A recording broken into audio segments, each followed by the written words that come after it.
Mm. Hello? Ah, it's you. Welcome back. I suppose you've bought me ingredients again? Wonderful. Let me take a look. Some elf's quilt moss, red cap mushrooms. Oh hey, crystal cicada shells. I guess they've started molting then. Whoa, these aren't basilisk scales, are they? No, they're wonderful, but basilisks are absurdly dangerous. Is there one nearby? Ah, you found them in a snitchwing's nest. Good, then they're probably far away. I'd hate to think that you were putting yourself in danger for rare ingredients. Now, let's see. I'll offer you 7 silvers and 10 coppers for everything. Does that sound fair? You look surprised. You may not have had to collect the scales from a basilisk yourself, but they're still very rare and very useful for alchemy. I'd be practically robbing you if I paid you anywhere close to what I usually do. I take it you're happy with the price then. Wonderful. Here you are. I'm very excited for these scales. There's so many things I can use them for. Oh, well, mostly for making mithril. It wouldn't be armor grade, but mithril has other uses. You're awfully curious today. Mithril is easily enchanted, so I can store a lot of magic power in just a little bead. It's tremendously convenient for high-level alchemy. Say, since you're feeling so chatty today, would you like to stay for tea? We've never really had a chance to sit down and talk. Goody, come with me. I live in the back of the shop. Please forgive the mess. I promise there's a method to all the madness. I know precisely where everything is. See, I put the kettle right... Okay, wait, I know it's here somewhere. Got it. See, I wasn't too far off. I'll be making my famous lavender herbal tea.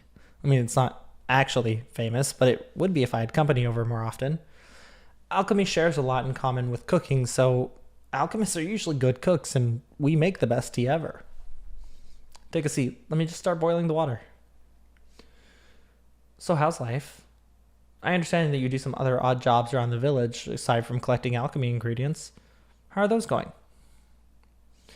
Yeah, I can understand that. It's nicer to have stability. Before I got commissioned as an official alchemist, things were kind of dicey for me too. But alchemy can be extremely useful in certain situations, but not as much in a rural area like this. But now, so long as I fulfill certain quotas, I get paid regularly. They'll even up my pay if I hire an assistant. Although I don't think anyone out here is interested. Oh? So you're curious, eh? Well, I haven't been able to talk to anybody about it, so please, ask away. Well, basically, an official alchemist is someone recognized by the government as a capable alchemist. Every month or so, I get sent a list of potions and items that local officials need. If the ingredients needed are rare, they usually provide them for me. I just whip them up and send them out. What kind of things do they ask for?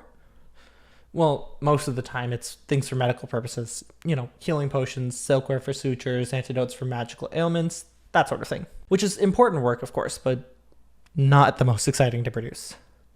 The things I really like making are rare items. The kind uses regions for magic spells and things like that. I don't usually get asked to make those, but I do it on my own time.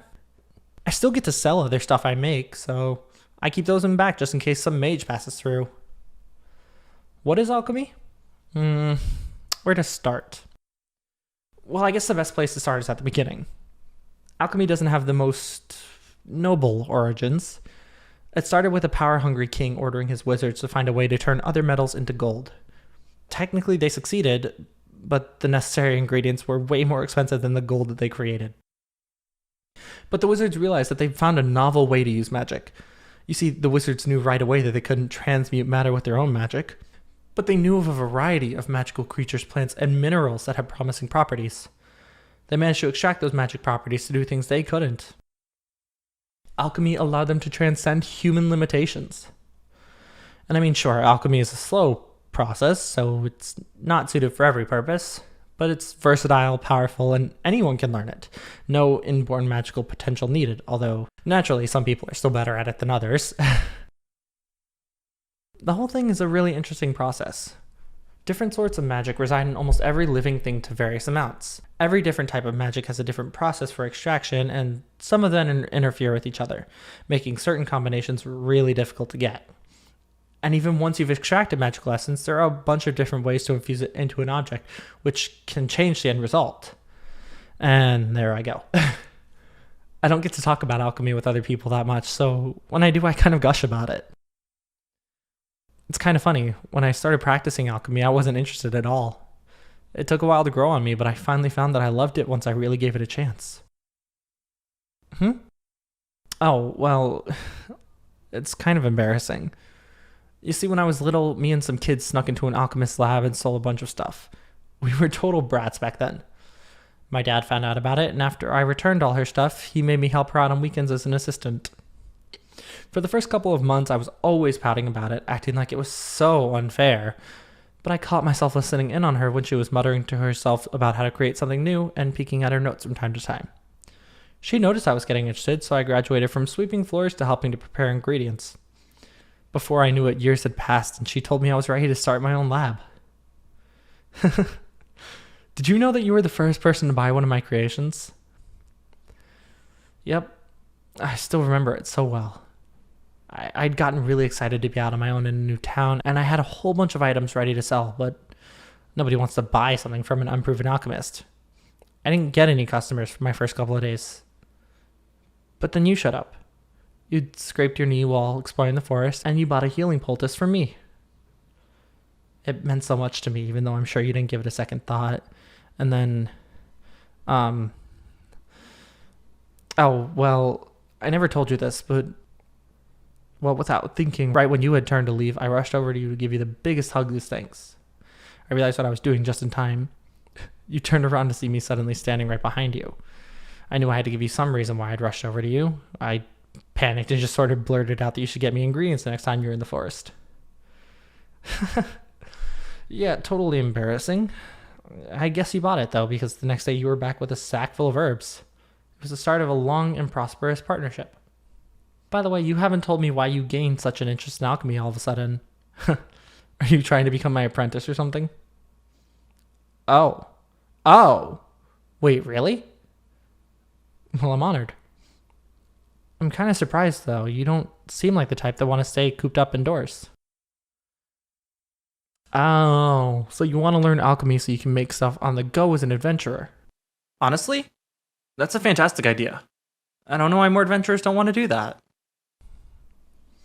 Of course, you'll be a touch limited in what you can do without a whole lab, but you'll be able to make basic potions, and you could make some decent quality materials to sell for extra cash. You certainly already know plenty about what ingredients to look for. So, let's see. How about you stop by on the weekends, just like me? I'm not the most experienced alchemist out there, but I can sure give you a knowledge of the basics. Super. Well, I'm really looking forward to this. I'll be honest, I've kind of wanted to spend more time with you for a while. Hey, before you go, I'm thinking that I still owe you that hug. Thank you so much for everything.